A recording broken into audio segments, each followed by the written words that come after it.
नमस्कार, सुप्रभात। Mirror morning में आपका स्वागत है। मैं हूं आपके साथ प्रिया पांडे। आइए एक नजर डालते हैं सुबह की सुर्खियों पर। धनबाद में ईडी का मेगा एक्शन। अवैध कोयला खनन मामले में अनिल गोयल, रोहित यादव समेत 25 ठिकानों पर रेड।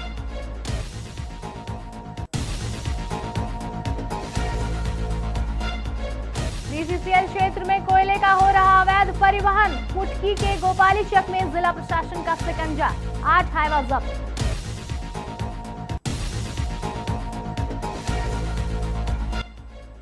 श्रावण की पहली सोमवारी से पहले देवघर में हाई अलर्ट। उपायुक्त, एसपी और तमाम अधिकारियों को दिया सेवा का उद्देश्य, सुरक्षा और सतर्कता का मंत्र। कॉमनवेल्थ गेम्स में पैरा शॉट पुट जलवा। शर्मिला ने स्वर्ण और शिल्पा ने कांस्य जीतकर बढ़ाया गौरव।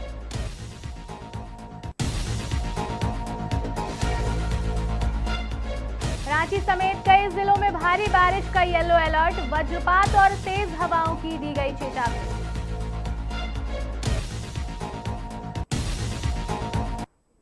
अब बढ़ते हैं विस्तृत खबरों की ओर। पहली खबर धनबाद से आ रही है, जहां सबसे बड़ी कार्रवाई जो है धनबाद की वो सामने आई है। अवैध कोयला खनन और परिवहन के खिलाफ ईडी ने जिले में बड़े स्तर पर छापेमारी अभियान शुरू किया है।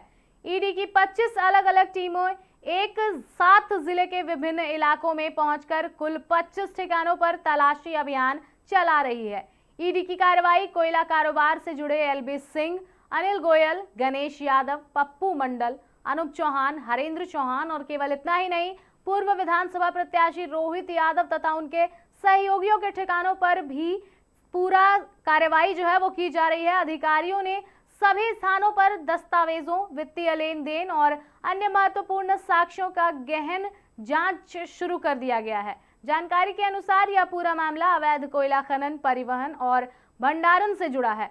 जांच एजेंसी को संदेह है कि इस नेटवर्क के माध्यम से बड़े पैमाने पर अवैध कारोबार कर भारी संपत्ति अर्जित की गई है। इसी सिलसिले में ईडी लगातार साक्ष्य जुटाने में लगी हुई है। गौरतलब है कि कोयला घोटाले से जुड़े इस प्रकरण में ईडी पहले ही 4 अलग अलग इन्फोर्समेंट केस इन्फॉर्मेशन रिपोर्ट यानी ECIR दर्ज कर चुकी है। इन्हीं मामलों की जांच को आगे बढ़ाते हुए मंगलवार को यह व्यापक छापेमारी की गई। फिलहाल सभी स्थानों पर ईडी की कार्रवाई जारी है और जांच पूरी होने के बाद कई अहम खुलासे होने की संभावनाएं जताई जा रही हैं।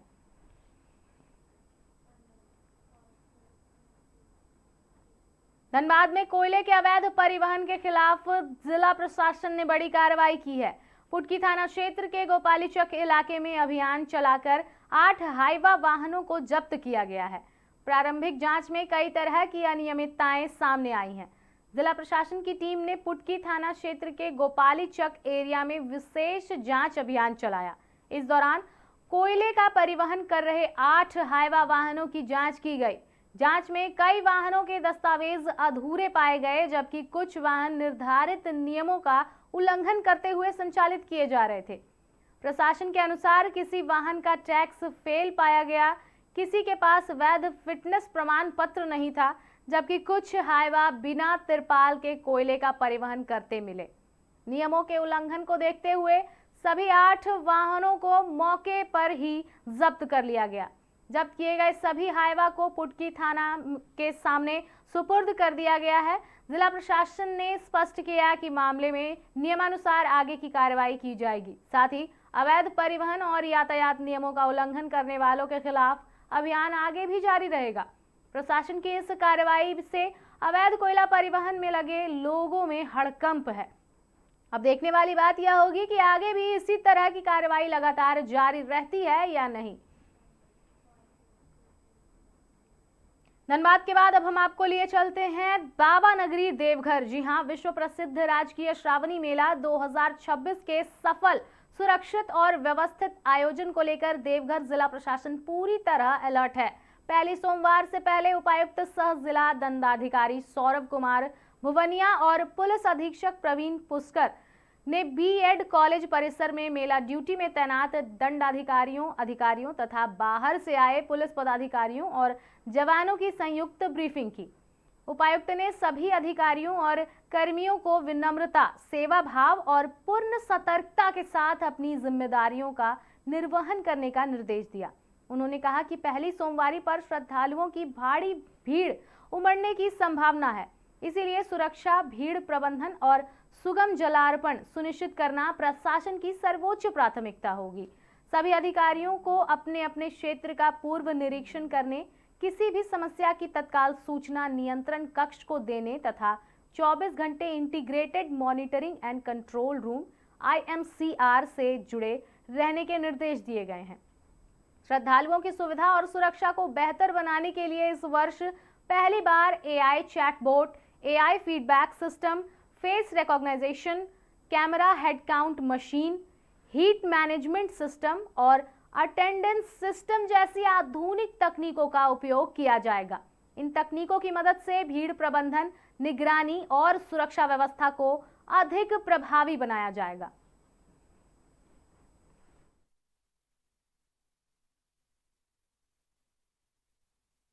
तैयारी है वो पूर्ण रूप में होने लगी है। 2 दिन का समय बाकी है। श्रावणी का विधिवत उद्घाटन जो है 29 को हम लोग करवाने वाले हैं। 30 तारीख से श्रावणी मेला शुरुआत हो जाएगा मंदिर में। सारे मजिस्ट्रेट जितने भी हैं डिप्यूटेड स्टेट के द्वारा वो सब ज्वाइन कर लिए और सारे 11,000 से ज़्यादा पुलिस के जवान और पदाधिकारी भी जो अलग अलग जिलों से, विभिन्न जिलों से झारखंड के आए हैं वो यहाँ पे डिप्यूट हो गए। उनकी आज 4 बजे से ब्रीफिंग करी थी। एक डिटेल पॉइंट पे, जितने पॉइंट्स पे भी जो भी इशूज़ प्रीवियस ईयर्स में आए थे हम लोगों ने ब्रीफ किया। किसी तरह का क्राइम वाले इशू, क्राउड कंट्रोल इशू, चोरी की, डकैती की या लाइन तोड़ने की या मेडिकल सर्विसेज हो गए, डिजास्टर मैनेजमेंट हो गया, सारी बातों पे विस्तृत रूप में चर्चा और ब्रीफिंग की गई ताकि किसी भी तरीके से श्रावण में कोई भी इशू ना आए। और हम लोग इंश्योर करेंगे कि ये श्रावणी भी इंसिडेंट फ्री रहे और लोगों को किसी भी तरह की असुविधा ना हो। दर्शन बन जाएगा? VIP दर्शन, देखिए जो प्रोटोकॉल दर्शन है, जो मतलब रेफरेंसेस से आते हैं वो सारा 100% बंद रहेगा। सारे मिनिस्ट्रीज और डिपार्टमेंट्स को भी कन्वे कर दिया गया है कैबिनेट की चिट्ठी के द्वारा। जो शीघ्र दर्शनम है जो ओपन है पब्लिक के लिए, जो कूपन लेके खरीद सकते हैं वो 600 रुपये में बिक्री रहेगा वो भी, लेकिन संडे और मंडे को बंद रहेगा क्योंकि क्राउड बहुत ज़्यादा होने के आसपास। श्रद्धालुओं को कैसा ब्रीफ किया जाएगा प्रशासन की तरफ से? देखिए श्रद्धालुओं के लिए रिक्वेस्ट है, हम लोग तो धीरे धीरे जान रहे। इस बार आपको पता है कि बंगला सावन जो है वो बहुत जल्दी चालू हो गया था 17 तारीख से ही, तो करीब 8 से 10 लाख क्राउड ऑलरेडी मंदिर में आके जा चुकी है, जो पिछले 13-14 दिन का एक्सपीरियंस हमें बता रहा है। तो आने वाले 30 दिनों में जो न्यू क्राउड्स रहेंगे उनके लिए सुगम करने के लिए आप देख रहे होंगे कि कांवड़िया पथ में भी बालू से लेकर लाइटिंग व्यवस्था से लेकर विद्युत सज्जा सवासों के क्राउड कंट्रोल, कारपेट्स भी हम लोगों ने 200% तक प्रोक्योर किया ताकि पैदल चलने में लोगों को दिक्कत नहीं है। हम लोग जहाँ तक हो पाए उनकी सुविधा का ध्यान रखें। अब बात होगी खेल जगत से जुड़े खबरों की। कॉमनवेल्थ गेम्स 2026 में भारतीय पैरा खिलाड़ियों ने एक बार फिर देश का गौरव बढ़ाया है। महिला पैरा शॉटपुट स्पर्धा में भारत की शर्मिला धनखड़ ने शानदार प्रदर्शन करते हुए स्वर्ण पदक अपने नाम किया। वहीं भारतीय खिलाड़ी शिल्पा शायला ने दमदार प्रयास के साथ कांस्य पदक जीतकर भारत की झोली में एक और सफलता जोड़ दी। शर्मिला धनखड़ ने पूरे मुकाबले के दौरान बेहतरीन तकनीक और आत्मविश्वास परिचय दिया। उनके लगातार शानदार थ्रो ने उन्हें शीर्ष स्थान दिलाया और भारत को इस स्पर्धा का स्वर्ण पदक हासिल हुआ। दूसरी ओर शिल्पा शायला ने भी कड़े मुकाबले में शानदार प्रदर्शन करते हुए तीसरा स्थान हासिल कर पोडियम पर जगह बनाई। भारतीय खिलाड़ियों की इस उपलब्धि पर खेल प्रेमियों में खुशी की लहर है। देश भर से दोनों खिलाड़ियों को बधाइयां का सिलसिला जारी है।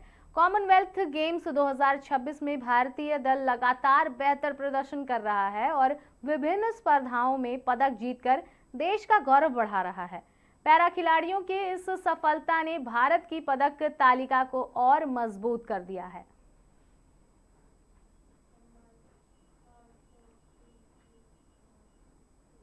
खेल जगत के बाद अब बात होगी मॉनसून की और मौसम की। झारखंड में मॉनसून एक बार फिर सक्रिय हो गया है।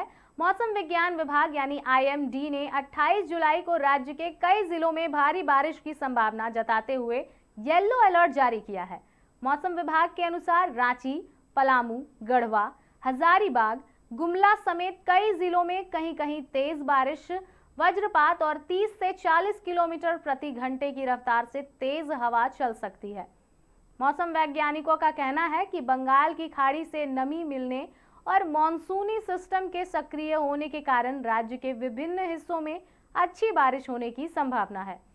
प्रशासन ने लोगों से खराब मौसम के दौरान अनावश्यक यात्रा से बचने, बिजली चमकने के समय खुले मैदान या पेड़ों के नीचे शरण नहीं लेने तथा सुरक्षित स्थानों पर रहने की अपील की है। किसानों को भी मौसम को ध्यान में रखते हुए खेतों में कार्य करने के दौरान सतर्क रहने की सलाह दी गई है।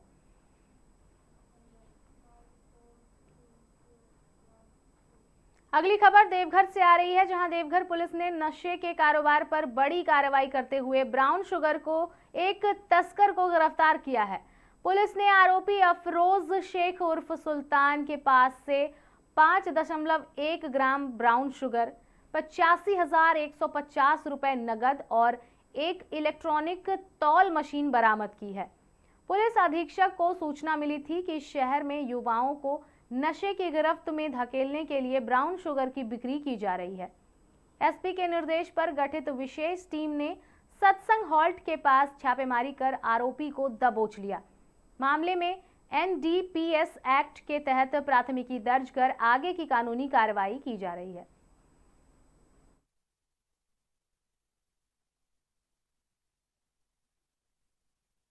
एक सूचना प्राप्त हुई कि सत्संग हॉल्ट ओवर ब्रिज के पास एक व्यक्ति है जो अवैध मादक पदार्थ की खरीद बिक्री कर रहा है। उसके पास मादक पदार्थ भी है और कुछ कैश भी मौजूद है जो वो खरीद कर कलेक्ट किया है। इसी सूचना के आलोक में एक टीम का गठन किया गया और उस टीम के द्वारा जब वहाँ पे सत्यापन एवं छापामारी की गई तो एक व्यक्ति वहाँ पे पाया गया जिसके विधिवत तलाशी ली गई। तलाशी के दौरान उसके पास से कुल 5.01 ग्राम ब्राउन शुगर, 85,150 रुपये नगद और एक ब्राउन शुगर को तौलने वाली एक इलेक्ट्रॉनिक मशीन बरामद की गई है। इस पूरे प्रक्रिया के बाद उसकी गिरफ्तारी की गई है और इसका नाम अफरोज शेख उर्फ सुल्तान है, जो हल्दीबाड़ी हिरना थाना नगर थाना का रहने वाला।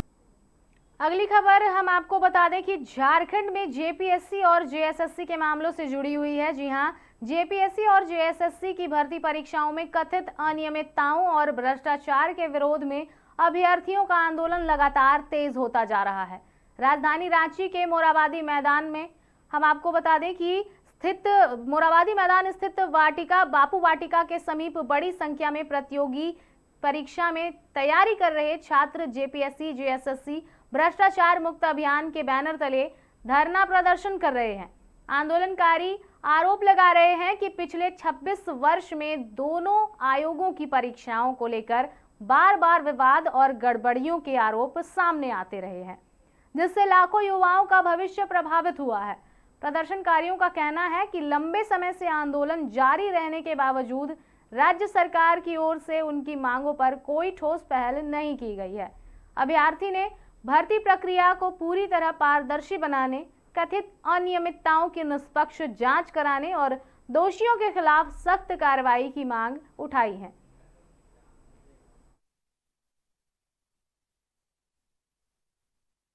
जैसा कि आपको मालूम होगा कि पिछले 26 साल में जेपीएससी और जेएसएससी का एक भी परीक्षा निष्पक्ष और पारदर्शिता से नहीं हुआ है। लगातार गड़बड़ी अभी 14 जेपीएससी का विवाद सबसे ज्वलंत मुद्दा है और इसको लेकर के हम लोग 2 तारीख से प्रोटेस्ट कर रहे हैं।